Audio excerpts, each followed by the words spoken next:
اعوذ باللہ من الشیطان الرجیم بسم اللہ الرحمن الرحیم نحمدہ و نصلی علی رسول الکریم محترم سامعین و ناظرین کرام السلام علیکم ورحمۃ اللہ وبرکاتہ۔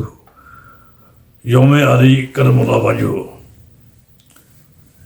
کے عنوان پر پروگرام پیش کیا جا رہا ہے۔ 13 رجب المرجب کی تاریخ کو حضرت علی کا یوم پیدائش مانا گیا ہے۔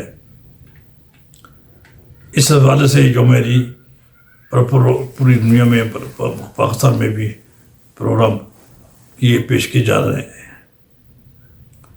ہم اپنی چینل کی پالیسی کے مطابق چند اہم باتیں اور وہ بھی نہایت اختصار کے ساتھ پیش کرنے کی کوشش کریں گے تاکہ ہر سننے والا پوری بات سنے اور سمجھ سکے اور دوسروں کو بھی سمجھا سکے۔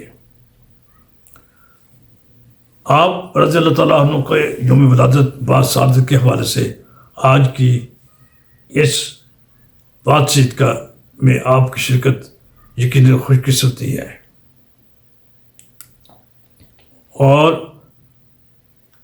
اس پروگرام یا محفل میں شرکت حصول ثواب کا ذریعہ ہوگا انشاءاللہ۔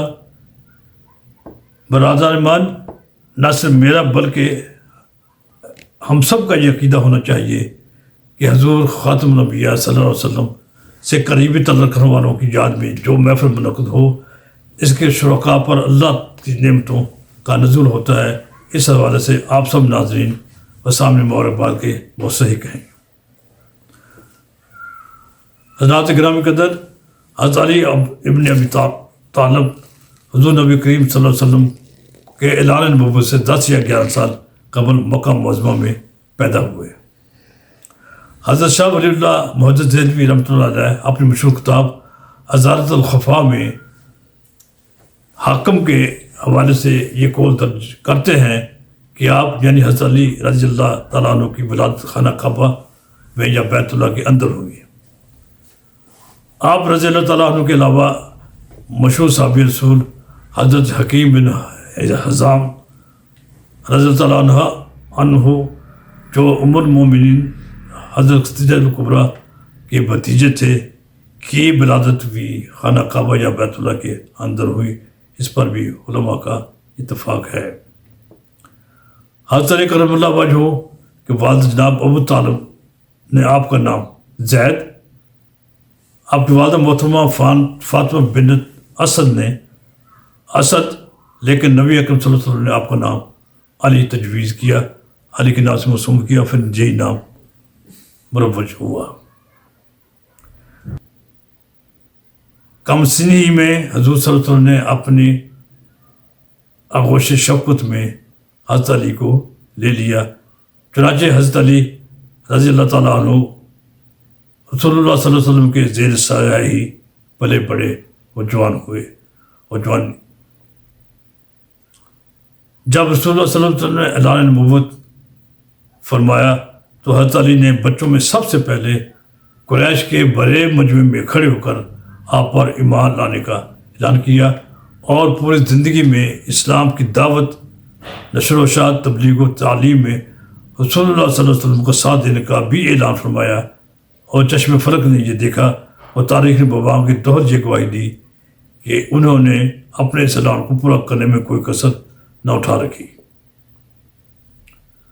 آپ رضی اللہ تعالیٰ عنہ کی اس عمل نے ایمان کی وہ لازوال داستان رقم کی کہ سیرت و کردار کا ہر باب لاجواب و بے مثال نظر آتا ہے۔ رسول اللہ صلی اللہ علیہ وسلم کے مکہ سے مدینہ کو ہجرت کے بعد حضرت علی رضی اللہ تعالیٰ عنہ کا آن حضور صلی اللہ علیہ وسلم کے بسر مبارک پر سونا اور رات گزارنا جرت، بے خوفی اور بہادری کا وہ کارنامہ ہے جس کے لیے الفاظ کا سہارا لینا مشکل ہے، اور اس ماحول میں جب کہ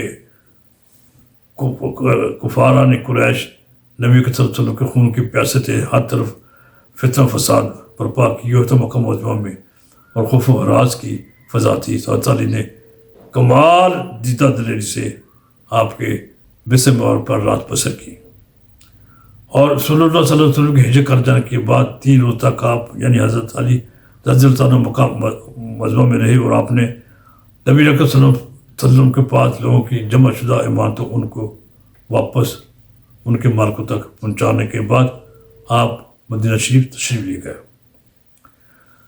حضرت علی اور حضرت فاطمہ رضی اللہ عنہ کا نکاح آن حضور صلی اللہ علیہ وسلم نے کیا۔ آپ نے اپنی بیٹی کا ہاتھ اپنے چچا جان بھائی حضرت علی کے ہاتھ میں دیا۔ حضرت علی اور حضرت فاطمہ رضی اللہ تعالیٰ عنہ ماں کی ازدواجی زندگی رہتی دنیا تک یادگار ہے۔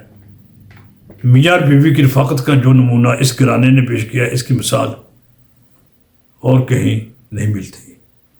اس گھرانے کی زندگی عبدالآباد تک ساری مسلمان نسلوں کے لیے دلیل راہ ہے، بلکہ غیر مسلموں کے لیے بھی دلیل راہ ہو سکتی ہے۔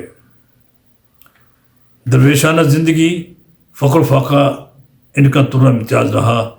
خلیفۃ المسلمین، امیر المومنین بننے کے بعد بھی بقول مورخ مسعودی ان کا چلن وہی تھا جو حضور صلی اللہ علیہ وسلم کے زمانے میں تھا۔ وہ نہ اچھا کھانا کھاتے اور نہ عمدہ لباس پہنتے۔ ان کی خوراک خشک روٹی تھی اور لباس بہت خوردرا تھا۔ مسعودی کے الفاظ میں لم یلبس علیہ السلام فی ایامہ ثوبا جدیدا، یعنی آپ نے اپنے پورے دور خلافت میں نیا لباس زیب تن نہ کیا۔ حضرت علی سید رضی اللہ تعالیٰ عنہ کی زندگی سورۃ الفتح کی آیت نمبر 29 کے ایک حصے کا میں ترجمہ کر رہا ہوں، اس کے مطابق اس کو ملاحظہ کیجیے۔ ترجمہ ہے کہ محمد صلی اللہ علیہ وسلم اللہ کے رسول ہیں، اور جو لوگ ان کے ساتھ ہیں وہ کفار پر سخت اور آپس میں رحیم ہیں۔ تم جب دیکھو گے وہ رکوع و سجود کی حالت میں ہوں گے، اور اللہ کے فضل اور خوشنودی ان کا مقصد ہوگی۔ حضرت علی اس آیت کا بھرپور مصداق ٹھہرتے ہیں یا بھرپور مصداق ہیں۔ حضرت علی کرم اللہ وجہہ کی بے شمار خوبیاں اور اوصاف کتب احادیث اور کتب تواریخ میں موجود ہیں۔ بطور ساتھ ان میں سے چند کا ذکر ہو رہا ہے۔ سرکار مدینہ علیہ الصلوۃ والسلام نے فرمایا کہ اے علی، تم میرے لیے ایسے ہو جیسے ہارون علیہ السلام حضرت موسیٰ علیہ السلام کے لیے تھے، مگر یہ کہ میرے بعد کوئی نبی نہیں ہے۔ یہ آپ نے فرمایا۔ یاد رہے کہ حضرت موسیٰ پیغمبر تھے اور حضرت ہارون بھی پیغمبر تھے، دونوں بھائی تھے، اور حضور صلی اللہ علیہ وسلم نے اس مثال بتایا کہ حضرت علی گویا آپ کے بھائی کی مثل ہیں، لیکن وہ حضرت علی نبی نہیں ہیں، یعنی آپ کے بھائی ہیں لیکن نبی نہیں، اس لیے کہ نبوت حضور اکرم صلی اللہ علیہ وسلم پر آ کر ختم ہو جاتی ہے، آپ کے بعد کوئی نبی نہیں ہے۔ ایک روایت سے معلوم ہوتا ہے کہ حضرت علی کرم اللہ وجہہ نے کہا کہ مجھے قسم ہے اس ذات کی جس نے دانہ اگایا، جاندار میں جان ڈالی، نبی امی نے مجھے سے عہد کیا کہ مجھ سے مومن ہی محبت کرے گا اور منافع بغض کا اظہار کرے گا۔ مشہور روایت ہے کہ حضور صلی اللہ علیہ وسلم نے فرمایا کہ میں علم کا گھر ہوں اور علی اس کا دروازہ ہے، یا انا مدینہ العلم، میں مدینہ کا شہر ہوں اور علی اس کا دروازہ ہے۔ حضرت عمر رضی اللہ تعالیٰ عنہ حضرت سیدنا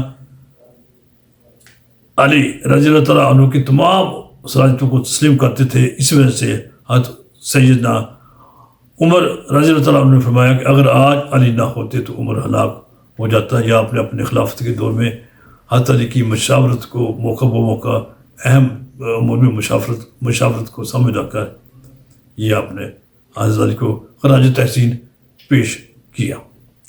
حضرت علی مرتضیٰ کا محاسن و صاف خوبیوں کو تمام صحابہ اعتراف کرتے ہیں، تابعین تبع تابعین ان کو صاف کے قائل ہیں۔ ہمیں آپ کے فضائل پر نہ صرف پختہ یقین رکھنا ہوگا بلکہ حب علی کو اپنے ایمان کا حصہ سمجھنا ہوگا۔ محترمین، تاریخ اور راہ اس بات کے شاہد ہیں کہ حضرت سیدنا علی رضی اللہ تعالیٰ عنہ نے اسلام اور پیغمبر اسلام کی ہر میدان میں خدمت کی، چنانچہ میدان جنگ ہو یا میدان علم و فقہ ہو اور قضاء و آپ ہمیشہ پیش رہے۔ جنگ بدر میں آپ نے اپنے شجاعت کا لوہا منوایا، جنگ احد میں دشمنان اسلام کے دلوں پر اسلام کی داغ پٹھائی اور خیبر کے قلعے چیر کر رکھ دیے۔ یہ آپ کا کارنامہ ہے۔ آپ کا سب سے بڑا وصف جس کے سبب وہ اپنے زمانے کے فقہائے اسلام میں ممتاز تھے یہ تھا کہ انہوں نے دینی مسائل کو اپنے غور و فکر کا موضوع بنایا اور انہیں صرف عبادات و احکام کے افتاء اور اجلاس کو محدود نہیں رکھا۔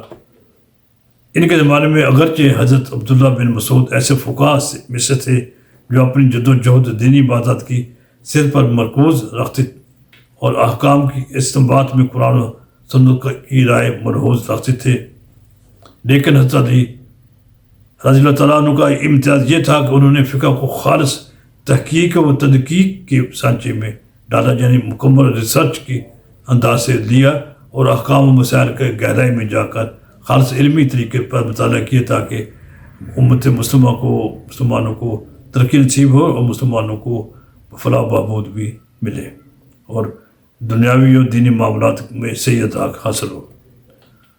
براز رحمان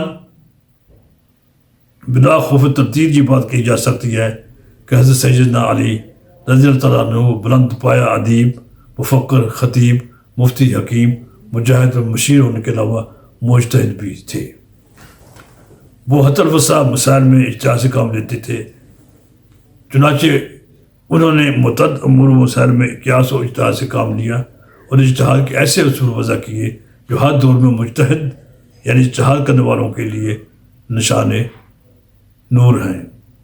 قضاء اور اجتہاد کے بعد علی نے جو خدمات و غزوات میں سر انجام دی وہ سنہری حروف میں لکھنے کے لائق ہیں۔